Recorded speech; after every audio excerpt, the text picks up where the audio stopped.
What's up, everybody? Welcome back to the Champion Living podcast, the only podcast crossing the lines between the sport of rodeo and fitness. Today's episode, we have a very special guest. Wow, words are tough this morning.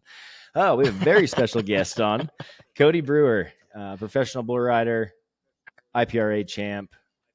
He is a competitor on the Ultimate Cowboy Showdown, which is a reality TV show. And he is also the creator of Coastal Cowboy. And we're going to get into all of the things about Cody Brewer. Dude, thank you for coming on today. Like you're saying earlier, you're the real deal, man. You're covered in cow shit right now, and you're doing a podcast with us. Yeah, I didn't have time to go clean up or anything. So what you see is what you get.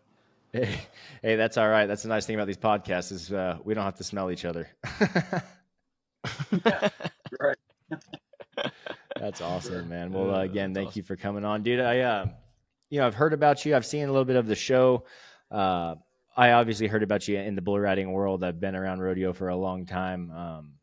You've been around for a while too, man. Kind of fill me in a little bit about, how you got into bull riding and how you got to the level that you are now, being an IFR champ. You've won a couple of PBR events. Like, you've been on the big stage. So kind of just fill us in on what got you there, how that all started, maybe as a kid, if you grew up in a rodeo family, and yeah.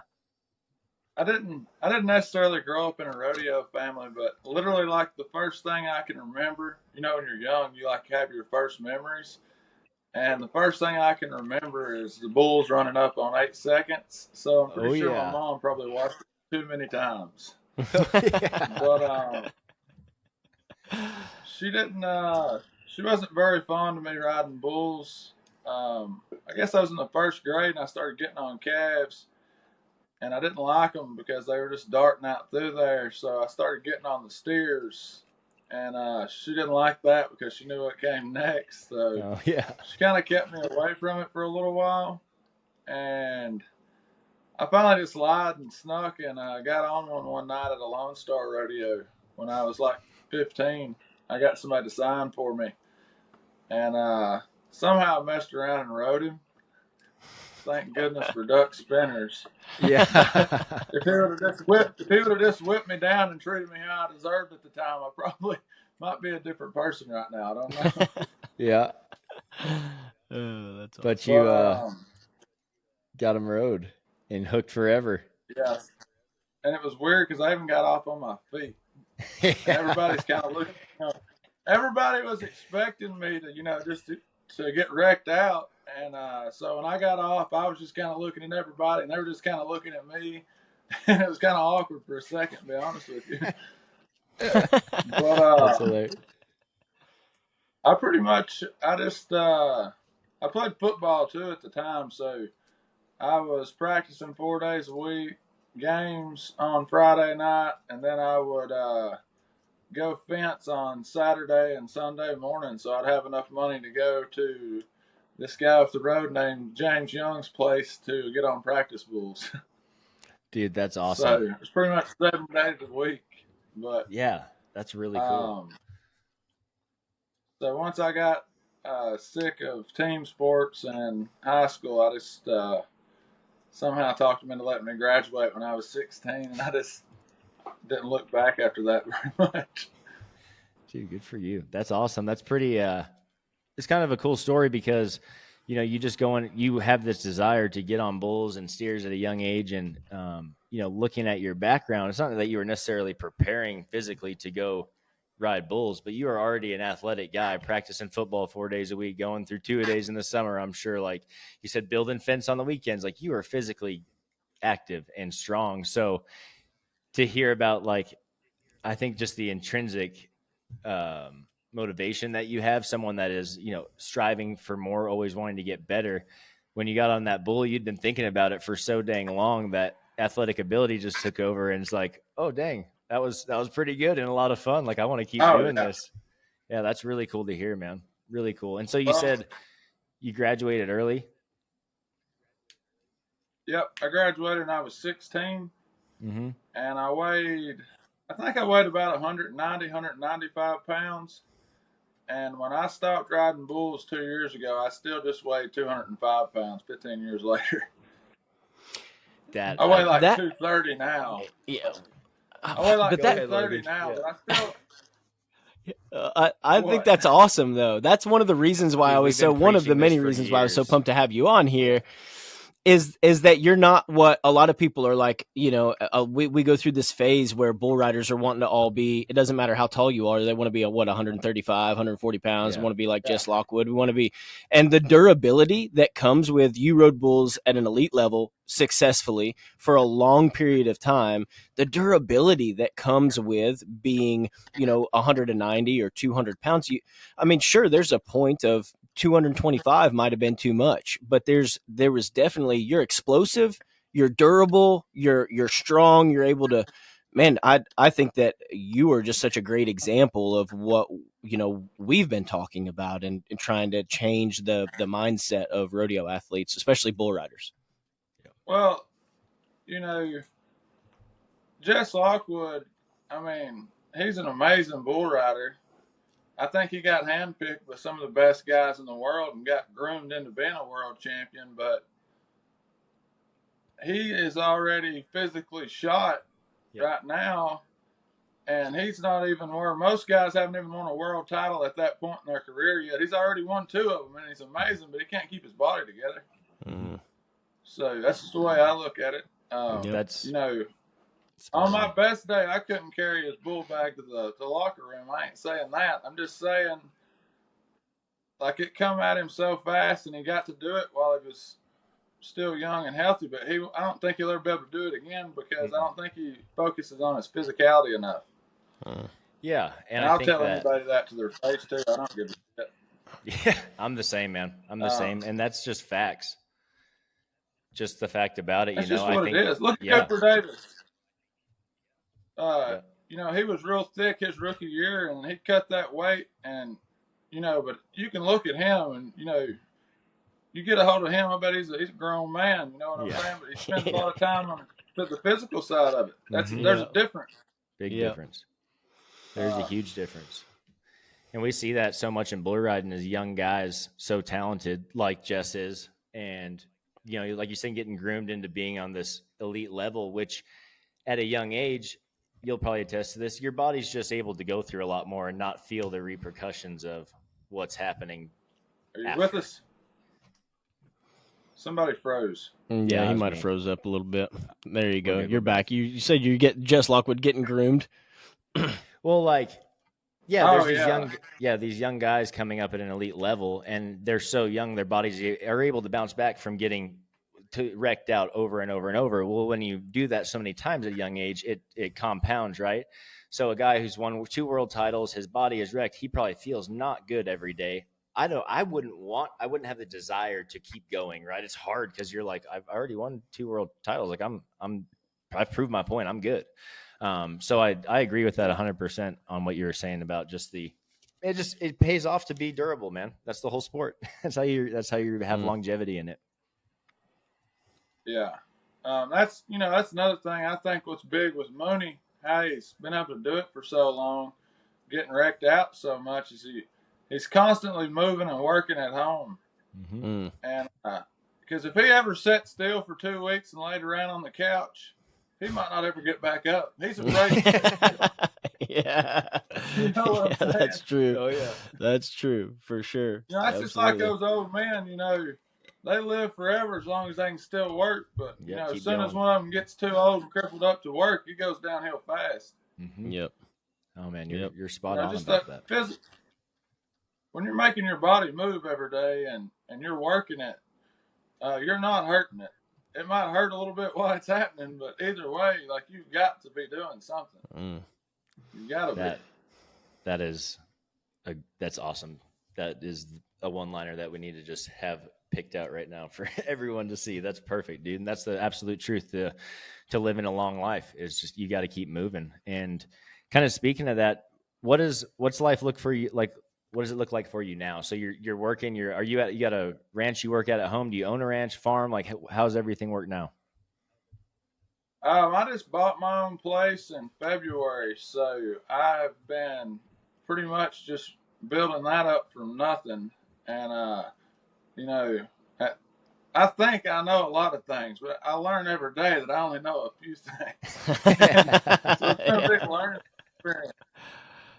But I actually got lucky, and I've been friends with this guy that has had a very successful business, and he's always enjoyed working with cattle and stuff. Well, the last few years, he's really got into the feedlot side of it and feeding steers out and things like that. And I guess probably about 2 or 3 months ago, he gave me a call and he was needing some help. And it was supposed to be part time, but I'm calling him on Sundays now, asking if he needs me to come in. So, but it's neat because where I was working, I'm not going to say any names, but it was just, it wasn't set up right.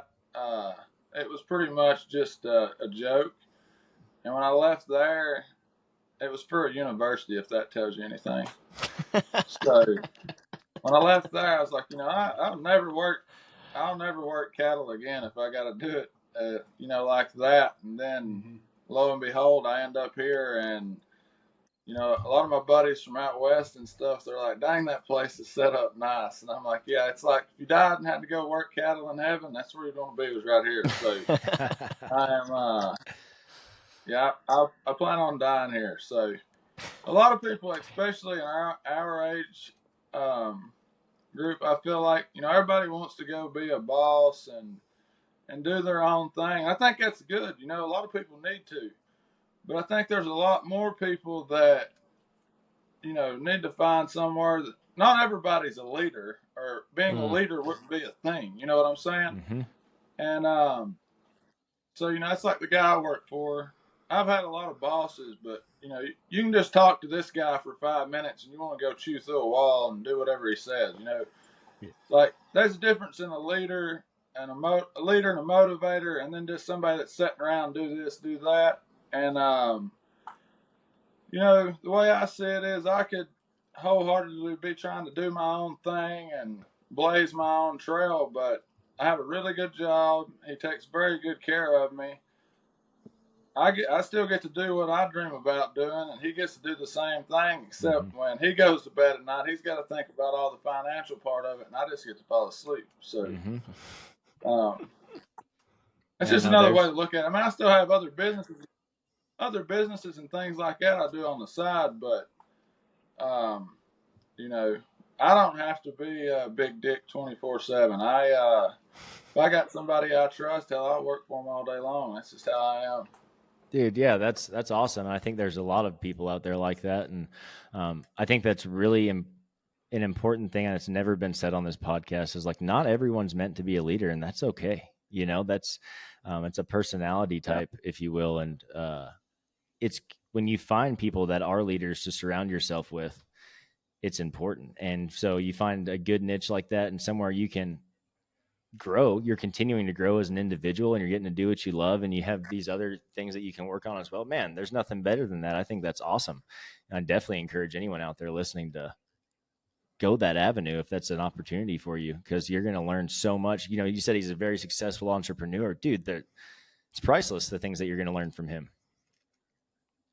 Oh yeah, I mean, it's something every day. And I've heard him say one thing several times. He said, I can tell you one thing. He has a lot of employees. And this cattle operation is supposed to be his retirement job. But, we got like 1,400 feeder steers on the property right now. So I don't think he plans on doing a lot of retiring. Yeah. When we shipped out 4 semi-loads yesterday morning, we got started at 4:30. And that man right there is like a testament to hard work. His name's Kevin Loftus. I guess I'd say he's probably 48, and I have never seen a grown man that can work like him. And like at the end of a hard workout or a long work day, like you can start to see the life fade out of somebody's eyes. You know what I'm saying? Like that. Yeah. Oh yeah. They haven't quit you yet, but you can tell, Yeah, but there ain't nobody tired. there. Yeah. I've never seen that fire get burned out of his eyes. But, and those are the kind of people I like to be around. I just wish that I had that natural energy that he has. You know, That's he awesome. sleeps in on Sundays till 5:30. So yeah, he's ridiculous. You should get him on here sometime because I would like for somebody to pick his brain so I can listen to it. I would love to. That would be awesome. Sounds like an awesome guy and has a ton of info, dude. I would love to actually get him on here. We need to do more entrepreneurial type stuff, I think. Just get more people on here about talking about their businesses and how they've, you know, just the Western world in general it's dying a little bit. Farming, ranching is going down. We need to rekindle that fire. And I think it's definitely, there's more interest in it now than ever. You see on Instagram and Facebook, people like homesteading and things like that will still dial in and go across the board to, you know, learning how to care for animals. I don't think none of that TikTok junk's going to dial in, though. No, me neither. I hate TikTok. I do too. I don't have joke. TikTok. You got all them girls with their long hair in Nashville now and putting on cowboy hats and dancing. That really eats at my soul. Me too, buddy. It eats at all of our souls. I promise you. Oh, yep. No, I just had to throw that out there. No, you're 100% correct. I just finally convinced my wife to get off of TikTok because what she does is what happens, and this is with everybody, but she, especially, we got 4 kids, you know, I mean, we're super busy in a small house, and she'd get on there and she just follows a lot of the like house cleaning, organizational tips, you know, and so you get to go in and you get to see this 6 square foot section of somebody's house that looks absolutely immaculate and perfect. You know what I'm saying? They're showing you how they organize and clean, and they've got 7 kids and their place looks like this, and it's complete fake. And so then she's like looking at our place and she's just working herself up into a tizzy comparing our real life to somebody's fake life on a TikTok. And anyway, that's probably a Democrat that's housing a bunch of illegals. Yeah, that's a good possibility. That's a good possibility, man, for sure. No, that's that's definitely true. I won't say much. I don't want to get your show like Black Label. Oh, you won't. We're good. We're good. Yeah, for sure. Well, I want to kind of get into the, you know, your side gigs you were talking about here, and then I want to talk about Ultimate Cowboy to kind of wrap it up. But Coastal Cowboy, dude, is taking off. Like, it is big. Really big. How did that come to be? Did you ever expect it to be? I'm seeing girls posting in my Coastal Cowboy era. So like Coastal Cowboy is a thing now. Let's hear about it, man. How did that come to be? What was the vision? So basically, before all this social media hype and COVID, back when nobody followed you if you weren't cool just because you knew the algorithm, didn't mean, you know. Yeah. You know, there's been a big change in social media, and I've learned a lot about social media. So basically, before anybody cared about cowboys and ranching and farming and all that, in the summer, we were going up and down the East Coast from Florida to Canada and everywhere else in between rodeo, and I just had all these buddies around me all the time. I thought, you know, these guys are cool and they're really good at what they do, but like nobody knows their name. And so I kind of played around with the idea for a little while, and then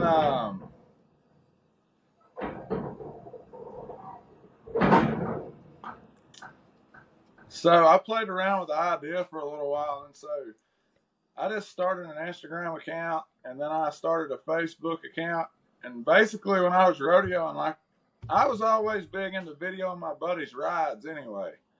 Nobody ever cared about getting mine back and returning the favor. I like to study them. But, you know, they'd all come to me, hey, did you get that video? And I'd be like, yeah. You know, just iPhone video. But, you know, it's still nice to be able to, you know, if I'm ever around a guy and he gets bucked off and he stands up and asks me what happened, I'm going to tell him that's what happened. Your attitude. You should know why. You should be prepared enough. If you get bucked off an animal, you should know why you got bucked off. And if you don't know why you got bucked off, you shouldn't be there. And that's the way I look at it. You know, I know there's freak accidents, but, you know, if I get bucked off a bull because I'm sitting on my hind end, or get bucked off a horse because you're not listening to your chin, like, it's pretty evident things you should know, I feel like. But, So I was always big into studying my videos, and so pretty much that's what escalated. It was just me videoing my buddies and just posting it on social media, and then this kind of blew up.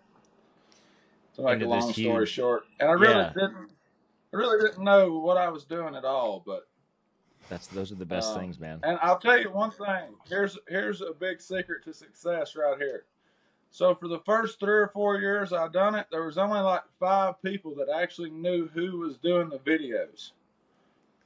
So we would go to all these rodeos, and I would video all my buddies and stuff that I knew and all this, and I'd post them on Coastal. Well, everybody was like, "Who is this?" You know, because we'd just leave a rodeo, and I'd catch a lot of them, and then I'd just post them. They wouldn't know who it was. But if people don't know who to be jealous of, they don't know who to run down. Mm-hmm. So it probably went for like a good 4 years before anybody figured it out, and it had already grown so much it was too late to be like, "Oh, you know, I'm not going to support that and be a jealous dick," like, because it was already done. Love it. There was some, it may not have been intentional, but there was some good timing that went down there, dude. That's really cool. That's really cool. So, yeah. Do you guys have an event every year, right? Is that correct? Or is it just I have two events every year? So I have 2 events every year. Is it just rodeo? You got concert? What's that all look like? Well, it's like one big mess, and I'm like the leader of it for some reason. It's Animal House. So when I lived down in Petersburg, Tennessee, we used to do these bull ridings. And they were huge. It'd be like a backyard bull ride, and there'd be like 1,000 people show up. Dude, that's so fun. Well, we would always have the bull ride. It was like the most glorified practice pen you've ever seen in your life down there at Tally Ho. And, you know, all the Nashville people would come down there, and it was just awesome, you know. And then, you know, that kind of came to an end, and pretty much mimicked a lot of what my buddy Blaine Tankersley and I done down there. But I try to have like more fan related stuff, because he used to get these amateur bulls from Dennis Morris and just let all these goobers get on them up there at Tally Ho. Mm-hmm. And that was like, we enjoyed it.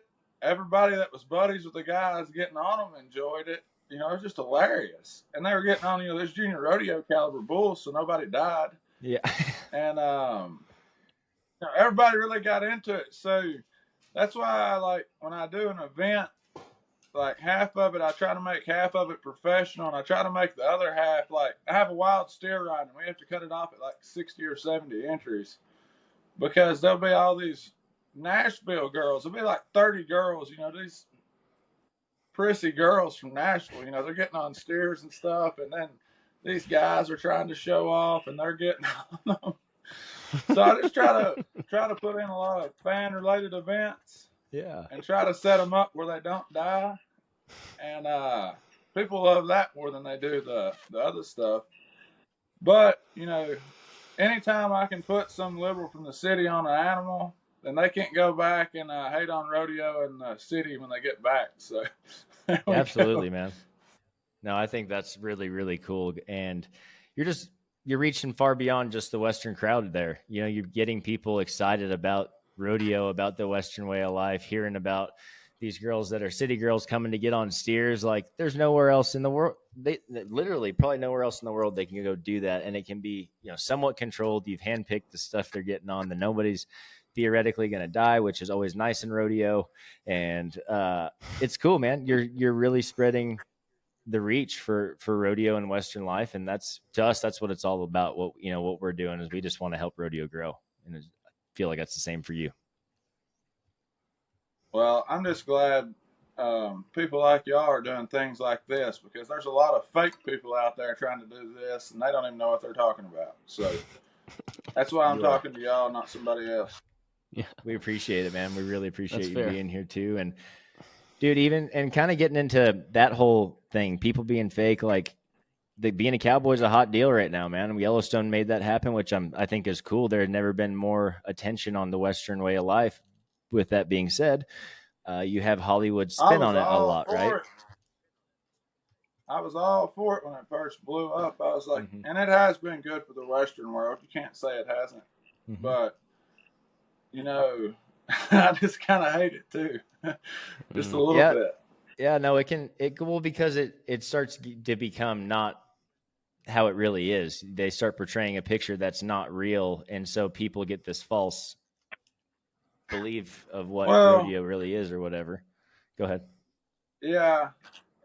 I just have no desire to see a man in skinny jeans wearing a cowboy hat. Me either. It's just disgusting.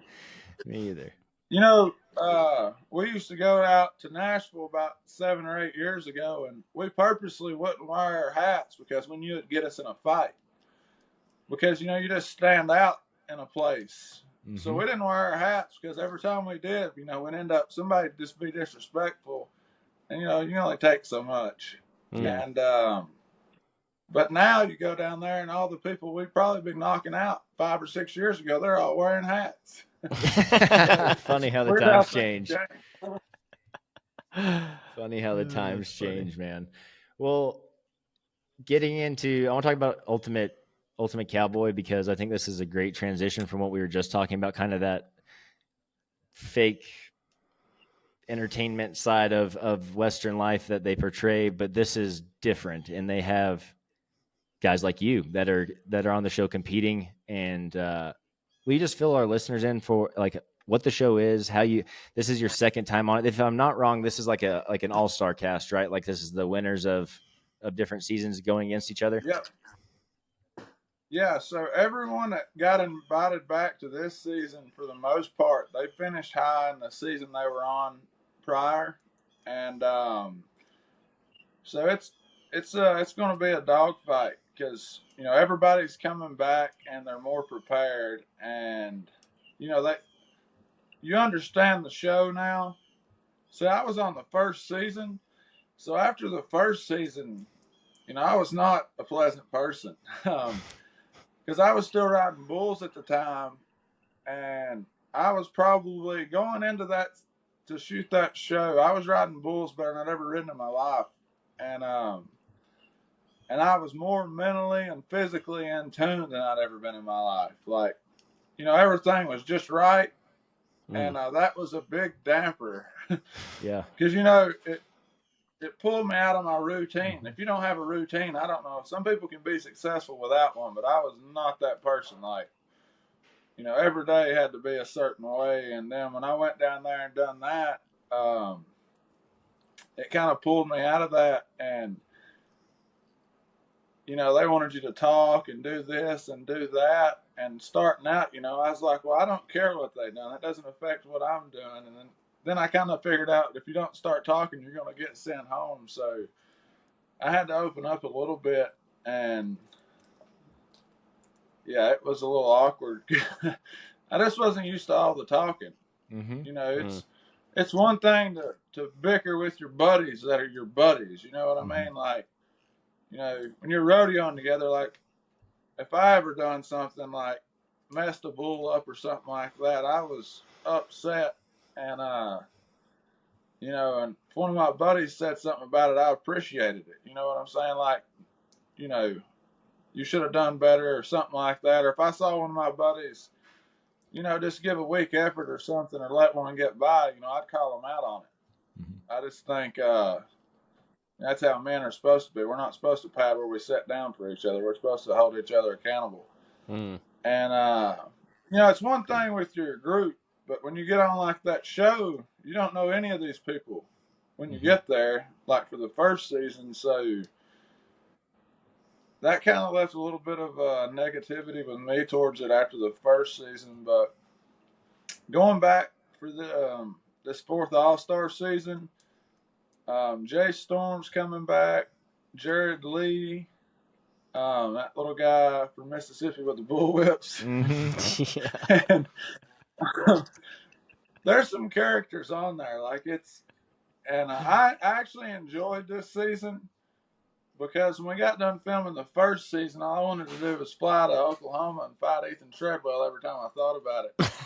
For like 2 years. So filming this season, I was a lot better mentally, and I was more prepared for all the talking. So it was definitely better for me. That's awesome, dude. I'm glad it was a better experience. What can you just give our listeners an example of like what are some of the competitions you guys are going through? Because it's like it's cowboy work. Am I wrong? Like it's ranch work, or is it? Are you getting on bulls? Like how does that all work? No, I wish we would have been getting on bulls. Like that's it. That's a win for me. It's just a lot of different. It's a lot of different competitions that are designed for us to fail, pretty much. Okay. And we gotta gather the pieces as we go and make things happen. That it's like everyday ranch work with that one guy running around that probably don't know what's going on, but he thinks he does. We got one of those. His name's Paul.